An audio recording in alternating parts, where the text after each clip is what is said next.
US investment green card. $800,000 must have legally documented money. Exit period after 3 years. Shuda LP 6302946180. Amjad దాషా గారు తన జీవితంలో ఇలాంటి situation ఎదుర్కొంటానని ఆయన ఊహించుకోలేదు.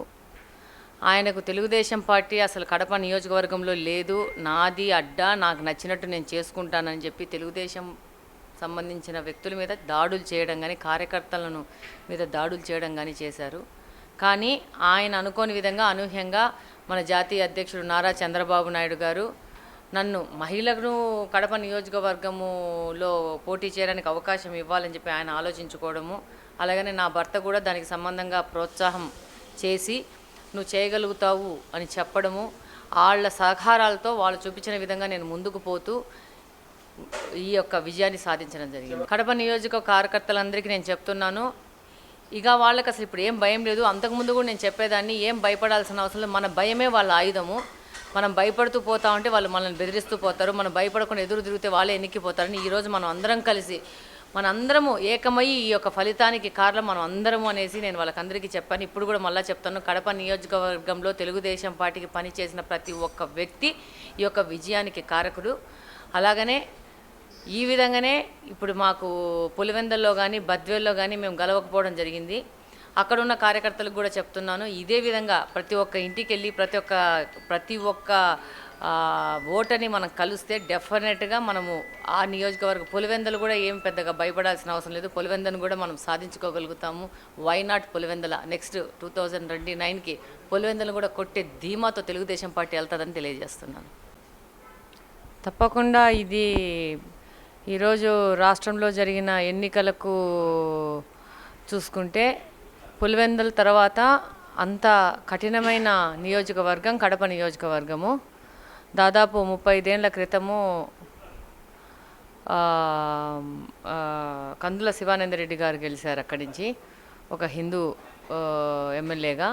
ఆ తర్వాత నుంచి దాదాపు ఈ నియోజకవర్గము ముస్లిమ్స్కి కేటాయించుతూ రావడం జరిగింది. గత 30 ఏళ్ళ నుంచి ముస్లిం కమ్యూనిటీకి సంబంధించిన వాళ్ళు ఇక్కడ గెలుస్తూ రావడం జరిగింది. కానీ 20 ఏళ్ల క్రితము 2 సార్లు తెలుగుదేశం పార్టీ నుంచి ఖలీల్ బాషా గారు గెలవడం జరిగింది. కానీ అప్పటి నుంచి 20 సంవత్సరాల నుంచి 2 దఫాలు కాంగ్రెస్ పార్టీ అండ్ దెన్ మళ్ళీ 2 దఫాలు వైఎస్ఆర్సీపీ పార్టీ గెలవడం జరిగింది.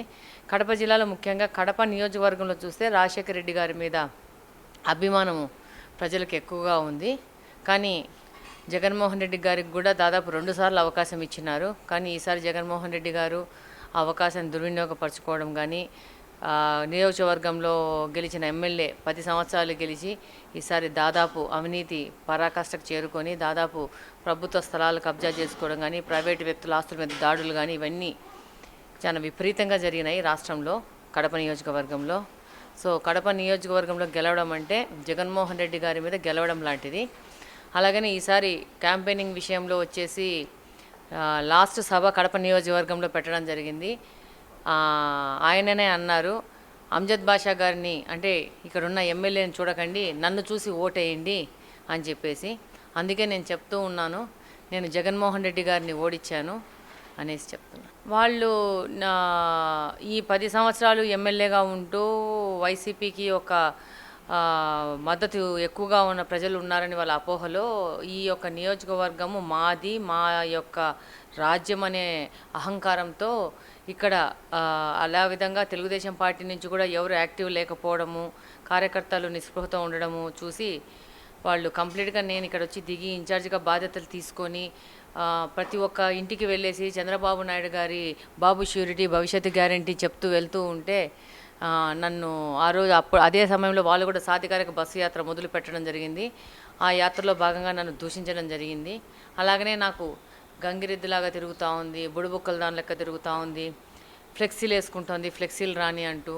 మళ్ళా ఎమ్మెల్యే తమ్ముడు అసలు మనం సభ్య సమాజం మాట్లాడుకోని విధంగా ఒక మహిళనని చూడకుండా నన్ను మీద దాడి చేయడం కానీ ఇవన్నీ చాలా రకాలుగా నన్ను మానసికంగా అవరోధాలు క్రియేట్ చేశారు. అలాగనే నేను క్యాంపెయినింగ్ చేస్తూ ఉంటే నా పోస్టర్లు బ్యానర్లు చించడం కానీ, మేము వేసిన గోడలకు వేసిన పోస్టర్స్ మీద సున్నం కొడుతూ మా ముఖము అనేదే నియోజకవర్గ ప్రజలకు కనపడకూడదు అనే విధంగా వాళ్ళు ముందుకు పోవడం జరిగింది. కానీ మేము కూడా తెలుగుదేశం పార్టీలోని ప్రతి ఒక్క కార్యకర్తని ఉత్సాహం చేసేసి వాళ్ళని కూడా యాక్టివ్ చేసుకొని వాళ్ళని కూడా కలుపుకొని వాళ్ళతో పాటు మేము చాలా పెద్ద ఎత్తున ప్రచారం చేయడం జరిగింది. దాదాపు ఈ రాష్ట్రంలో 8 నెలలు నేను గడప గడపకెళ్తూ వెళ్తూ ప్రచారం చేయడం జరిగింది. దాదాపు 2200 పైచిలుకు కిలోమీటర్లు నేను ప్రతి ఒక్క ఇల్లు నడవడం జరిగింది. రోజుకు 10 నుంచి 12 గంటలు నిర్విరామంగా 8 నెలల నుంచి తిరుగుతూ ప్రజలకు దగ్గర అవ్వడం జరిగింది.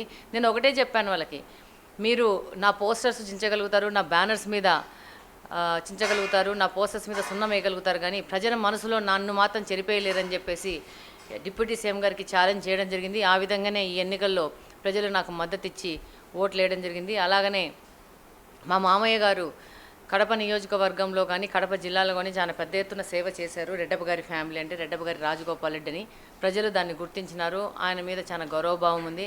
మరిన్ని వీడియోస్ కోసం ఛానల్ ని సబ్స్క్రైబ్ చేయండి, లేటెస్ట్ అప్డేట్స్ కోసం వాట్సాప్ ఛానల్ ని ఫాలో చేయండి అండ్ లింక్ డిస్క్రిప్షన్ లో ఉంది.